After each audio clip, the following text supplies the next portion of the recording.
Bank ఏటీఎంలలో deposit చేయాల్సిన కోట్లు కొట్టేశారు. ఉద్యోగులతో కుమ్మక్కై అందినంత డబ్బును కాజేశారు. ఒకటి కాదు రెండు కాదు ఏకంగా 9 కోట్లకు పైగా లూటీ చేసిన కేసులో నిజాలు ఒక్కొక్కటిగా బయటపడుతున్నాయి. కేసులో ప్రధాన నిందితుడు ఒక్కడే 6 కోట్లు నొక్కేసి ఐపీఎల్ బెట్టింగ్లో 4 కోట్లు పెట్టినట్లు పోలీసులు చెబుతున్నారు.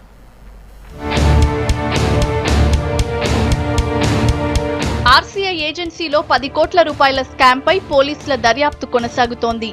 ఏటీఎంలలో క్యాష్ రీఫిల్ చేసేందుకు ఫైనాన్షియల్ సర్వీసెస్ సెక్యూరిటీస్ అనే సంస్థ నుంచి సబ్ కాంట్రాక్ట్ తీసుకున్న RCI cash management services agency ఉద్యోగులతో కలిసి దాదాపు 10 కోట్లు కొట్టేసింది.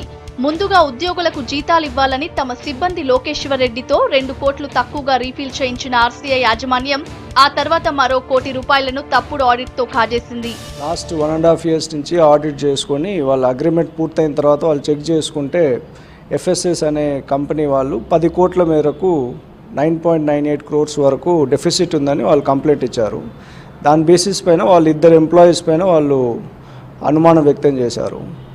అందులో వాళ్ళని విచారించగా 2 crores 15 lakhs 2 కోట్ల 17 లక్షల వరకు కంపెనీయే వాళ్ళ శాలరీస్ ఇవ్వడానికి ముందస్తుగా వాళ్ళు తీసుకున్నట్టు మనకు తెలిసింది. డైరెక్టర్లు చెప్పిన తప్పుడు ఆడిట్ ను అదునుగా తీసుకున్న కస్టోడియన్ లోకేశ్వర్ రెడ్డి మరో 6.5 కోట్లు నొక్కేశాడు. డబ్బు సంగతి బయటకు చెప్పకుండా 2 కోట్ల రూపాయలను మరో 4 సిబ్బందికి పంచిన లోకేశ్వర్ మిగిలిన డబ్బులో 4 కోట్లు ఐపీఎల్లో బెట్టింగ్ కట్టాడు. అందులో 5 లక్షలు లోకేశ్వర్ రెడ్డి గెలుచుకున్నాడు. దీంతో పాటు విలువైన కార్లు, సిటీ శివార్లలో ఫ్లాట్లు, భూములు కొన్నాడు. అయితే అప్పటికే అలర్ట్ అయిన ఆర్సీఐ ఏజెన్సీ నిర్వాహకులు తుకారాం గేట్ పోలీసులకు 2 ఉద్యోగులపై ఫిర్యాదు చేశారు. దీంతో దర్యాప్తు చేపట్టిన నార్త్ జోన్ పోలీసులకు కోట్ల కుంభకోణం వెనుక ఆర్సీఐ డైరెక్టర్ల హస్తముందని గుర్తించారు.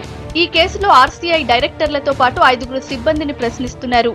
కేసులో తదుపరి విచారణ కోసం సీసీఎస్ కు బదిలీ చేశారు. లోకేశ్వర్ రెడ్డి అనే ఎంప్లాయీ 6.5 crores అతను ఏటీఎంస్లో నుంచి తీసుకొని 4 కోట్ల వరకు ఐపీఎల్ బెట్టింగ్లో పెట్టినట్టు మనకు ముందస్తుగా సమాచారం వచ్చింది. ఒక 5 ఎంప్లాయీస్ వరకు ఒక్కొక్కరు 20-25 లక్షల చొప్పున ఏటీఎంస్లోకి వెళ్ళి తీసుకొని వాళ్ళ దగ్గర పెట్టుకున్నారు. ఈ మేరకు ఇప్పటి వరకు దర్యాప్తులో తేలింది. 4 crores బెట్టింగ్లో వెళ్ళినందున ఒక 2 crores వరకు ఎంప్లాయీస్ దగ్గర నుంచి రికవర్ చేసే అవకాశం ఉంది. దర్యాప్తు నిమిత్తం సీసీఎస్కి ట్రాన్స్ఫర్ చేయడం జరిగింది. వాళ్ళు ఇంకా దర్యాప్తు చేస్తారు.